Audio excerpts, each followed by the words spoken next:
Welcome to Studio Hockey.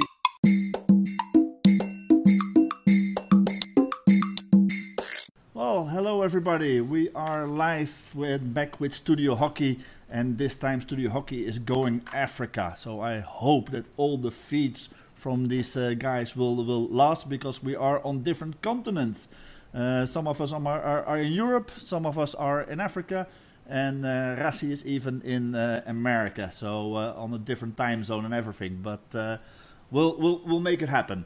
Tyron Barnard is, let me put him on the big screen. This is Tyron Barnard. He is a sports writer from South Africa and a keen hockey enthusiast like all of us. So I'm going to ask Tyron to do a quick intro on all of the guys in our show, because he knows a lot more about South African hockey than I do. Tyron, who have we got on the show today? Yeah, thanks very much. So we'll start with how I'm seeing them on my screen. Our top left corner is Rassi Pieterse, our goalkeeper extraordinaire. He's spent most of his career playing all over the world, but he's a man who spends a lot of time playing hockey in South Africa. Also played in the Hockey India League for the Delhi Wave Riders back in the day. If I'm correct, Rassi, it was Delhi Wave Riders. Yeah. Then we've got top right corner for me is Chuck Lloyd Norris-Jones. Arguably, in the time that I've been following SA Hockey, our most lethal striker, an Olympian, a World Cup. He's played at the World Cup a few times, a few different World Cups. He has also played in the Hockey India League back in the day. Plays currently, he's in South Africa playing for Hamburg, so he can explain that. And of course, we've got Austin Smith, 158 caps for South Africa. All three men are Centurions. Austin has been playing for Den Bosch. I think he's in his 9th season there now. Yeah. Regularly representing South Africa and captain South Africa for probably 100 odd caps as captain. Yeah, 99. Oh, we'll sort that out. So these are our three gents, and I call them gents, but we'll see what we call them at the end. Why didn't you wave with the other hand, Ozzy? This one. Yeah, as you can see over there, we've got an injured wing over here with Austin, who has broken his hand in the Dutch competition recently. Won't be able to play for his favorite team of Den Bosch for a couple of weeks, I'm afraid. But Austin, tell me, why does a South African play in Den Bosch, in Holland? Yeah, I think Holland is probably one of the best leagues in the world, and yeah, it's one of the few places where you can really make a living playing hockey. And yeah, it's a great place to play. I love the style of play. It's a really attacking style, and yeah, it's great to learn from some of the best players in the world. So yeah, I really feel at home here at the moment, but there's obviously days that I really miss South Africa as well. Weather-wise, I can imagine, huh? Yeah, definitely weather-wise. Austin, maybe just to expand on that. You're one of the few that are based overseas full-time. A lot of our guys go on short-term stints. I mean, how much more difficult is that for you, still representing South Africa? Well, financially, it's pretty difficult.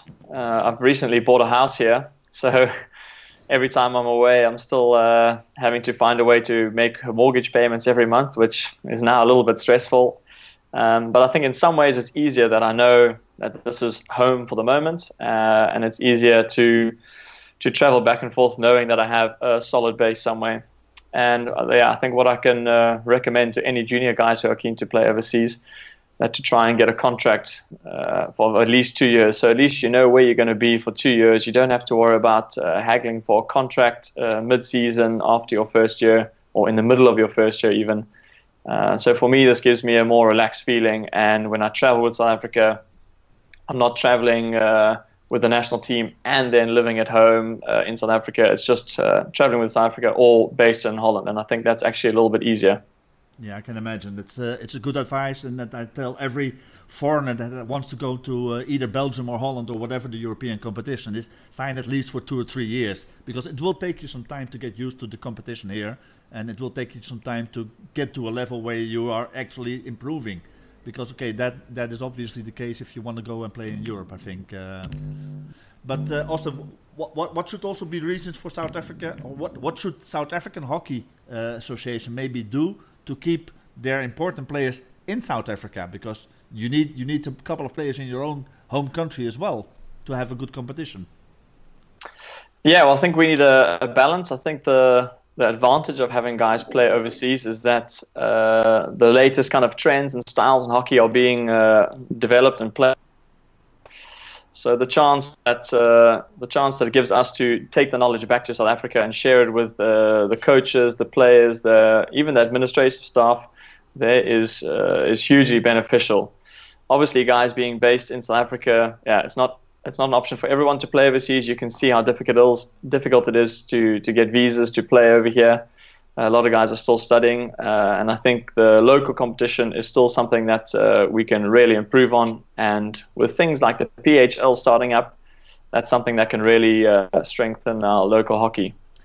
Yeah, that brings us to the next subject really easily, the PHL. And to be honest, I follow hockey pretty regularly on an international level, not only Holland or Belgium where I'm based, but PHL. What is this? Tyron, can you maybe explain a little bit more about this Premier Hockey League, because that's what it is?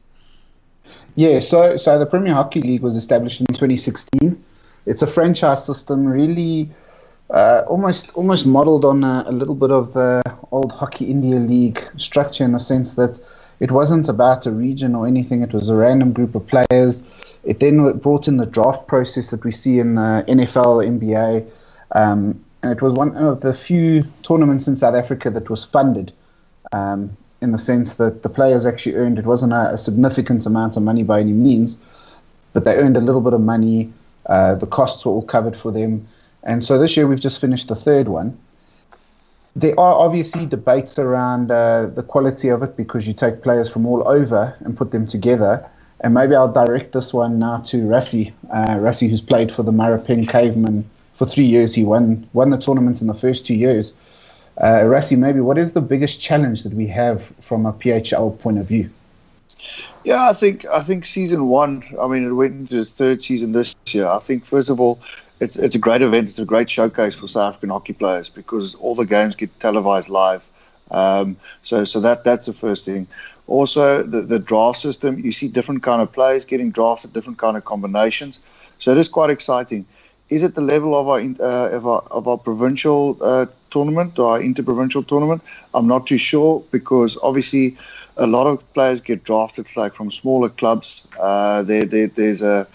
There's of course some kind of juniors that you have to draft in. There's a couple of other rules, but that also makes it quite exciting for SA Hockey. I think it gives the selectors also a chance to see players that they don't often see play with better players, the guys that's coming from smaller provinces.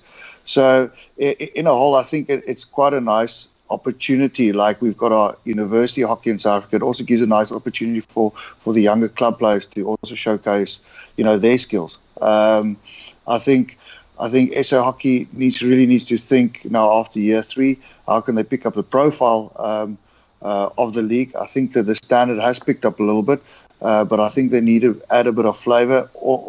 The main thing about the league is also to teach these players and also to show them, or give them the opportunity to play with bigger players. I think it could be nice adding 1 or 2 international players into the PHL to add a bit more meat to it, and also a bit more exciting things for internationals to have a look at the PHL games. Yeah, is this PHL also played in a short period of time, in a couple of weeks, like the Hockey India League, for example? Well, it's basically 6 franchises. So you have a round robin, and then it goes into semi-final and final. And they try to play it this year. We played over 3 weekends. The one weekend it started basically was a long weekend from the Thursday to the Sunday. So it's back-to-back games every weekend. But it also gives the coach an opportunity in the week, if a player's got injured or if a player's not performing well, that he can pull out of a squad of 20 or 22 players. It's quite cool. Yeah. Okay. Do you guys think that or feel that this is helping South African hockey improve their level? Lloyd, what are your thoughts on that? Yeah, I mean, I've played in it for a couple of years. Last year I broke my toe, which left me out for the last weekend. But one of the things that one of the ideas that I had was that PHL was put together because they wanted to grow the profile of the game commercially. So they wanted to put it onto TV as much as they could. And year one, they did it over 4 weekends. I see that Rusty's gone. I don't know. Yeah, no problem. Available. We can still go on. He will get back into the show. They wanted to grow the profile of it commercially. They wanted to try and get it onto TV as much as they could. And here in South Africa, we got a very good broadcaster with SuperSport. And they, during the football seasons, in between the football seasons, between May and August, they wanted to try get as much different sports onto TV as possible, and along with sport and recreation, grow these games, these codes of sport. And the one thing that we realized as well is that because of our local leagues running between March and September each year, this started causing a few issues with our local federations running their leagues, which meant that all the top players were now leaving and they couldn't run their games on the weekends.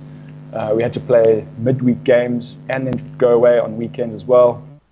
So I think that one of the suggestions that I made to the national coach was, why not run this league over the course of 8 or 9 weekends, but then you're not committing yourself to every single weekend because your team would have a bye on a weekend, let's say, and that you can still get your local games played, and that it wouldn't affect as much. And then instead of playing games from 8 o'clock in the morning all the way until 8 o'clock at night, you then play 2 or 3 games on a Saturday and 2 or 3 games on a Sunday, and you're still pretty much using the same amount of money to or capital to make sure that the players get up. They are at the hotels. Your hotel's also not fully booked because that was also one of the issues. The sponsor wouldn't be able to then use that hotel for anything else or any other guests. So there are a lot of issues, and the one thing is that we want to obviously try and get hockey onto TV for as much as possible throughout, and then that will then be able to get in more sponsors, because now you know that SuperSport are going to be broadcasting for 8 to 9 weekends over the course, between those football seasons. So there are a lot of things that need to be taken into consideration in order for it to grow. Not just from a performance base as well as from the players, but also from a commercial basis for the association's interests. Yeah, I can imagine. Darren, what is the point of view from media and from maybe the fans on this Premier Hockey League as well? Yeah, I think mainly let's talk from a fan's point of view first. Fans love having extra hockey to be able to watch. I'm a big fan of, as Lloyd put it there, having as much hockey on TV as possible, because, when I first started writing about hockey, unless you went to go watch games live, you didn't know who Lloyd Norris-Jones was. You didn't know who Austin Smith was, because we didn't get coverage of it. So the hockey community knew who these guys were. And these guys are putting in a lot more effort than some of our other international sportsmen because they're having to pay for it themselves. So it raises the profile. It makes the guys more marketable for themselves individually. I agree with Lloyd. I think having a full day of hockey is very challenging for 2 things. In 2018, people don't sit down and watch 10 hours of the same thing. The other thing is to get a live crowd. Crowds don't want to come down for 6 or 7 games. They want to come down for 1, maybe 2 games. And I think you'd get a better crowd attendance as well if you split it up a little bit more. In terms of PHL itself, obviously, there is a challenge in the sense that if you're going to group players together and not bring them, give them a lot of training time together, the stars are going to shine and take the lead in those early weeks. And we often see in the first or second weekend, the quality is not quite there. But by the final weekend, we start to see how things have clicked. And I think overall it's good for SA Hockey. It's always going to be challenging if it's in August to get international players out to join at the start of their season. But I think the product is great. It's got a few things that we can do to streamline it and maybe grow it a little bit more. I still don't know if 6 franchises is right, or if maybe it should be 5 franchises, and push the quality. But I guess that's a decision for those higher up to make. Yeah. Is this something that we can see around the world as well, or is it only based in for the South African viewers? You can obviously visit live if you go to South Africa, but is there any live stream of this as well? So SuperSport do have a live streaming capacity, but my understanding is SuperSport's broadcast is limited to Sub-Saharan Africa. So at present, my understanding is it would only be able to be viewed from Sub-Saharan Africa. I don't know, Austin, Lloyd, if either of you have ever been able to watch it when in Europe. No, not on my side. It's been pretty frustrating, because being over here, I would love to be able to watch and follow and see what everyone's up to, see the style of play. But even with a login, I think you're blocked to, as you say, Sub-Saharan Africa. Yeah, and it's also only for subscribers to DSTV that will be able to then watch it. Yeah, but okay, I think that is not necessarily a bad thing. I think that the general hockey public also might need to get used to paying to watch hockey. Here in Europe, we're very spoiled that we have some in the Hoofdklasse some big games where you can go for free, and in the Belgian competition as well. But yeah, it's not unusual for top sport to have viewership pay for to watch it. So I don't think that is necessary. I mean, it's true, but it would be nice if even if you wanted to pay, for example, like the World Cup. I was really frustrated by the World Cup that the NOS here in the Netherlands had the rights to show the World Cup, but they were only showing the Dutch games, which is fair enough. But I feel like as a hockey lover and as a hockey supporter and a fan, if I want to be able to watch an international game, there should be a way that I can pay to watch that game. And I'm happy to pay €10 to watch a quality international game. So that was disappointing, and it would be great if SuperSport could come out with some kind of product that's for people overseas. Fine, you may have to pay something towards it, but at least the option is there. That would be awesome. Yeah, absolutely. I'm happy to be in Belgium here, where the local broadcaster has made a deal with the FRH. Okay, any game that we show on our broadcasting channels, you block on your FIH YouTube screen.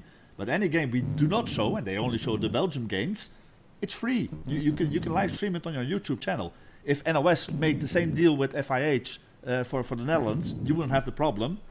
And I think this is something that the FIH should consider just to be standard in all of their broadcasting deals that they make with the different countries.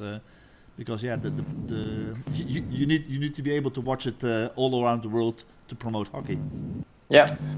Yeah, and so I think the one thing I would love to see in South African hockey is television coverage or even live streaming. We've got a company here that does it for school sport, but the men's IPT and probably the women's IPT as well.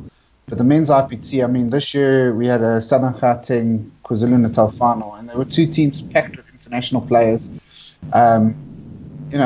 It was a really, really high-quality game. That's what the spectators really need to see, because, again, if you're a company and you want to sponsor SA Hockey, you want coverage. Those are the kind of games that you're going to get coverage from. Oh, absolutely, absolutely. So, guys, describe to me what is actually the state of hockey in South Africa at the moment. Is it growing? Is it booming? Is it having problems? And I'm not just talking about the international game of South Africa, so not just the national teams. How's the sport doing? Shall I go first? Yeah, go. Yeah. Just going to get myself ready. Here we go. The one thing that really excites me still, and probably the main reason why I'm still involved, is what is happening at junior level in South Africa. I think the junior game, the fact that everybody is playing on AstroTurf, synthetic grass, that we are talking about players now that are growing up with a different set of skills to what Lloyd and I grew up on. I can still remember at my under 16 level having a good grass/mud battle on a Saturday morning. And the skills there that you use were totally different. So what excites me now is that junior players coming into our national team are 10 times more able and skilled than I was when I played my first international game. So for me, that's really exciting. And the second thing that really excites me is that the game is definitely growing numbers-wise at a junior level. And it's just awesome to see the family game of hockey to be growing at such a good rate at schools in South Africa. So that's, for me, is the number one reason why I still want to be involved, is because, yeah, we are definitely going to look forward to seeing some quality plays in the near future. Yeah, Lloyd, a big question for you maybe, because you are involved as well in the Hockey Fives as a side show to our general game of hockey. And Hockey Fives is being promoted at the moment pretty big by FIH to grow the game of hockey in those parts of the world where there's not a lot of tradition in our traditional 11v11 game. What are your thoughts on that? Is Hockey Fives really helping also in the growing of hockey in South Africa, or in Africa in total? Well, I think that first and foremost, the FIH don't just need to try and punt it, but they actually need to launch it. They need to launch it properly in order for us to be able to the work that I'm doing to actually have some sort of meat behind it as well. You look at rugby sevens, let's say, for example, and you can see how beneficial rugby sevens is to the game of rugby, because it gets more and more people playing. It gets smaller countries the opportunity to play in big competitions. And you look at the likes of Fiji and Samoa and even Portugal and Germany, teams that you would never have thought would have played international rugby before on a high enough level. They're now being part of this HSBC World Sevens Tour, and they're getting exposed to top level rugby. And I think the same thing will apply to World Hockey, as if the FI actually launch Hockey Fives globally, and they get international players and teams playing against each other. This will start creating a trickle-down effect into our countries and our leagues, where we can start not only using an AstroTurf for 6 or 7 months of the year, but now we can start using it for 12 months of the year, because your Hockey Fives will now start to filter into the pre-season time of the year, and also just give more and more players opportunity to play hockey. I think that if you play an 11-a-side game, and if you go and watch, because I coach here in Cape Town, if you go and watch players playing all over the show, you can see that when you play an 11-a-side game, you've got a squad of 14 or 16 players. Sometimes you as a player will only touch the ball 5 or 10 times in a game. Whereas when you play 5-a-side hockey or you play indoor hockey, you're touching the ball a lot more, and it just creates a more inclusive sort of style of hockey, and it's also just fun. I think that's what people want these days. There are times, and there's a place for the purists that want the 11-a-side game, but I think that Hockey Fives has a major part to play in world hockey. If I can interject there, because I'm known that I'm not a big fan of Hockey Fives, but open to listen to other experiences. For me, it's pretty clear that hockey has two existing formats, and we've got our 11v11 traditional normal game that we know from our Olympic sport, and we've got an indoor format which also has got a lot of following throughout the world. And has more or less the same. Maybe. Yeah, well, okay. If you look at the most recent World Cup. Think about it. Yeah, for sure. World Cup is huge, and it's because it was in Europe as well. I haven't seen an indoor hockey World Cup in Argentina or in South Africa, because they don't play it as much. Yes, in South Africa at junior level there's a massive following, but you look at countries around the world outside of Europe. Why isn't India so good at indoor hockey, and Pakistan and Japan and China and those type of countries? Because they completely focus on our traditional game of 11v11. So I agree that the FIH has a good thought about, you need a short format of the game next to our traditional format of the game to promote hockey in those parts of the world where there's no tradition in the game as we know it, or there's problems with facilities. You don't have artificial grass, you don't have the pitches, you don't have, especially the water-based pitches. Obviously, is a problem for major parts in the world. But for me, honestly, I don't see why they don't just use indoor hockey.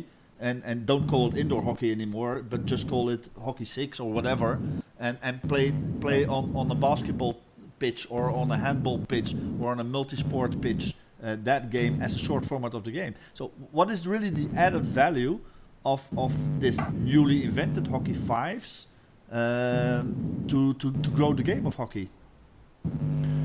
Well, I think that in order to grow the game, you're looking at regions and clubs and so on that already have an AstroTurf and that they don't have an indoor center attached to it. So obviously in Europe you have those things hand in hand, and that's natural, but not around the world. So if you're wanting to play normal 11-a-side hockey, this is a supplement to 11-a-side hockey. So you've got the facility of an AstroTurf, and now you don't necessarily need a completely different facility. You've now got that facility already, and you can use that AstroTurf in order to play 5s, which can help grow the game in the off season. Yeah. So then you've got players that are playing throughout the year, not just for 6 months of the year. Yeah. Tyron, what are your thoughts on this? Has Hockey 5s, in your views, helped grow the game of hockey already in Africa? I don't. I think Lloyd hit the nail on the head a little bit. I think we launched it. I think 2014 it was played at the Youth Olympics, and on the back of that, you would have expected it to start being played a lot more. We do have a few leagues running here in South Africa, but I don't know if with FIH not really launching it enough yet, it's not really a product that people have higher aspirations with it just yet. I think there is also the challenge that you've got the indoor hockey 5s potentially at present looking at a similar time zone in the calendar, but I think what we saw from the Open Series, Fiji and Vanuatu have qualified for the Open Series final, having played in a Hockey 5s tournament. Now, obviously, we don't want to spend time now talking Hockey Open Series and giving everyone a PhD, but that shows you in itself, if it was a Hockey World League, would Fiji or Vanuatu ever, in traditional hockey, have got a chance to go play at a Hockey World League semi-final? Because that's ultimately what a Hockey Open Series final is. And the answer is no. So there is development there. The question is just, how does everything fit in together? How does Hockey 5s, indoor hockey, traditional hockey, how do they fit into the calendar? How do they work alongside each other to help grow each other? Because I think the one thing we've got to be careful in, and I think we're sometimes guilty of this in South Africa hockey, is everything operates in its own silos. But really, I think we could really lean on each other to potentially grow the overall game of hockey more. Austin, what are your thoughts on this? Yeah, I have a slightly different opinion on Hockey 5s. I would love to see Hockey 5s in a similar format to what kind of like mini football. The legacy of the Football World Cup leaves behind in countries are a lot of mini football areas where people can go in and play, and I think that would be something that would be amazing for youngsters. I can remember as a junior hounding our first team school coach for the keys for the indoor center just so we had somewhere to play on the weekend. So imagine how great it would be, Lloyd, I'm sure you'd agree with this. Imagine if we could go down on a Saturday or Sunday afternoon to a facility that is set up for Hockey 5s, and I don't think it necessarily has to be an AstroTurf, even almost like a concrete, solid surface where the ball runs truly with the balls on the side. So almost a mixture of traditional Hockey 5s and indoor, but on an outdoor facility. And yeah, great if there's turf, but if there isn't, then fine, because obviously the cost implications are high. But somewhere where kids can go down on a weekend and play hockey on a 5-a-side format, I think would be amazing, because yeah, hockey turfs are mostly in South Africa are locked up; they're not available to use.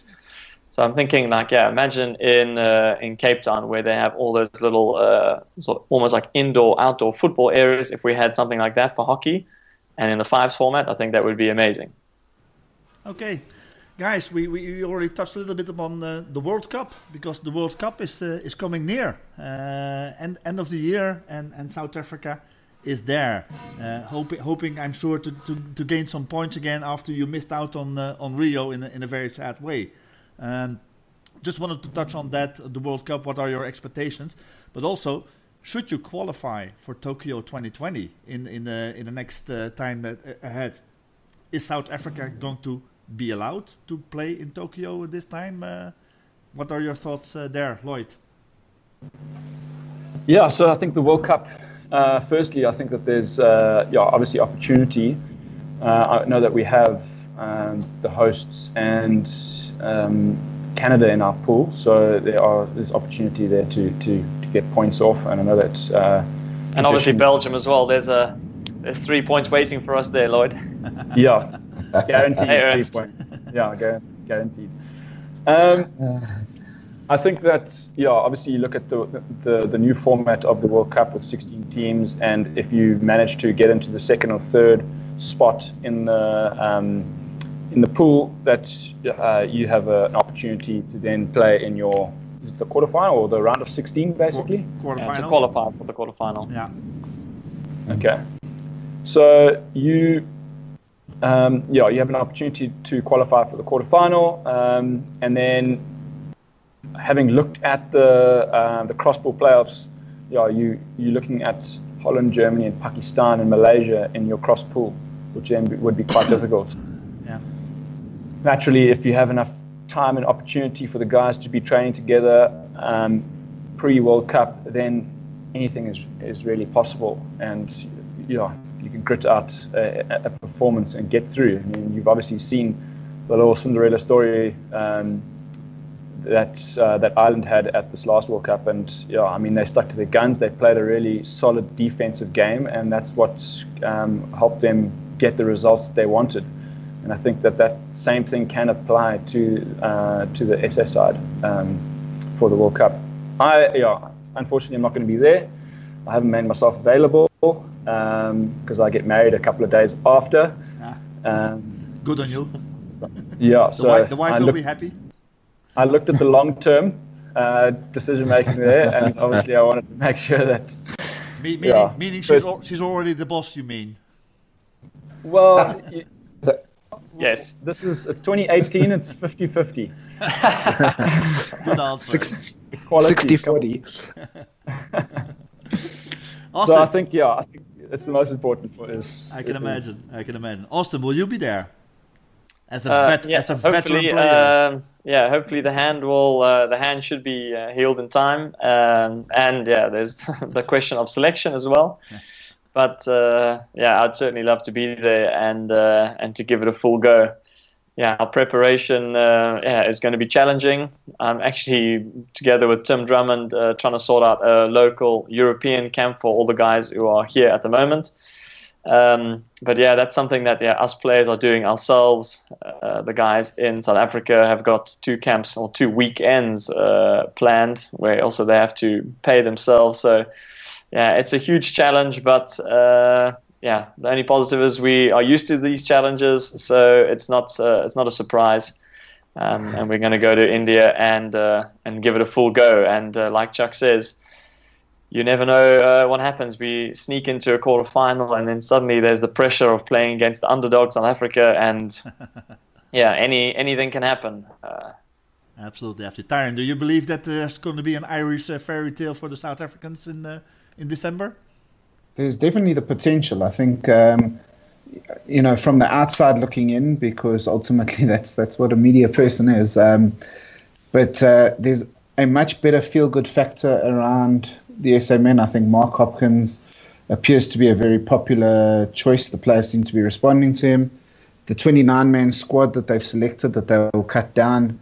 I mean, we've got some good quality players there. 1 or 2 that are unavailable, like Chuck getting married. Justin Reid-Ross is expecting a child during the World Cup, so he's unavailable. But ultimately, we've got guys who have got some great experience. We've got a bunch of guys who are at 100, 120 caps. It's a really good team that on their day, they can be absolutely fantastic. They can beat anyone. Remember, a lot of these guys that are playing were part of a team that comfortably dismantled Argentina back in the Champions Challenge days. So those days are long gone, eh? If you count on Argentina now. But I'd love us to go there and just cause a shock. And what we've done over the years at the big tournaments, the men have really stepped up in games, and they've unfortunately often just lost by the odd goal here or there. We'll all remember London 2012 and how we should have beat England. But for just not getting the ball into the net when it needed to be. It was that kind of game. And just to elaborate on that as well, is that going into those Olympics, we had good preparation. We played in the region of about 25 or 30 caps before we got there. And while a lot of other teams had probably played 30 or 40 or 50 caps in the 6 months leading up to it, as soon as you get to an Olympic Games or a World Cup, you start seeing teams that are going to hiding. They make sure that they are training as much as they possibly can, and they fine tuning. Whereas we've naturally always just tried to get as much time together as possible. So that if that means that we get 10 days or 15 days, like we're lucky, together. And generally, what happens is we get to a World Cup and we've got 10 days before the World Cup starts, and that's when we start actually doing preparation for a World Cup, which is, it's obviously not good for us. We don't get the desired results, and we always tend to get to the last game or two games, and that's when we actually start really performing as a team, because we're now starting to click. And it's just been, that's pretty much been the tale for SA Hockey for a long time. And I've been around for about 12 years, and that seems like the carbon copy for what we've done. But whenever we do get some time together, that's when we actually start playing exceptionally well, and we actually understand each other a little bit more. When you look at those results from the Olympics in 2012, it wasn't just GB that we should have beaten, but we're talking about Argentina. We should have beaten them. Should have beaten Spain, Pakistan, and now all of a sudden you get 1 point or you get 3 points out of those games, and all of a sudden we're playing for 5 to 8 instead of playing for 11, 12. Yeah. The story before the Rio Olympics that was set for throughout the world was the way that you guys qualified for Rio, but then were not allowed to go. Are you risking the same thing again with Tokyo ahead of you, Austin? Well, I am. Yeah, I'm going all in. It's a good chance that'll be my last event. But you're sponsored by Princess. How can you go all in? Nice. No Thanks for mentioning my sponsor, Lloyd. Hashtag no excuses. But back to Tokyo. I'm gonna give it all the effort I can to be available for that and to prepare as well as I can for that. And ultimately we have no control over what the governing body SASCOC decides in the end. Yeah, you can only control what you can control. So we're going to have to get some good results beforehand to convince them that we are a worthy team to participate in those events. If we have to qualify twice, like we did for London, then we'll have to qualify twice. And I think if we do that, then there's almost no chance that they can say no to us. So a good show on the World Cup might be very important with Tokyo in mind as well. Definitely. Yeah, Instance, no worries. We're going to go win the Hockey Series finals. So yeah, maybe could be the way to go as well. Guys, I want to thank you. We're a little bit over our time already. I want to thank you for this talk, and it was very, very enlightening, and to get to see South African hockey from as a European, you don't are not so used to it. To get those points of views was very, very interesting. Sorry we lost Rassi during the show, but he went to sleep after the first 5 minutes. Probably. Yeah. The poor guy is in America, so he had to get up really early to be on this show. So, but we saw his face, we heard his voice. He was there. Sleep tight, Rassi. Huh? I think he's at gym actually. Yeah. I would say that as well. What, sleeping at gym? That's the only thing that you probably do there. Go have a Kauai smoothie and Go to the sauna. I can imagine. Pipe in for Okay, points, that's but all. Anyway, Yeah. guys, it was a fun talk with you guys, and thanks very much for your time. And we're going to close off this now, but I hope that you do really well, both in Bhubaneswar and then winning the hockey series, obviously, and qualifying for Tokyo. And I hope that this time you guys won't be disappointed there. Thanks, Ernst. Thanks. Okay, guys, Thanks, bye-bye. Ernst. Yeah?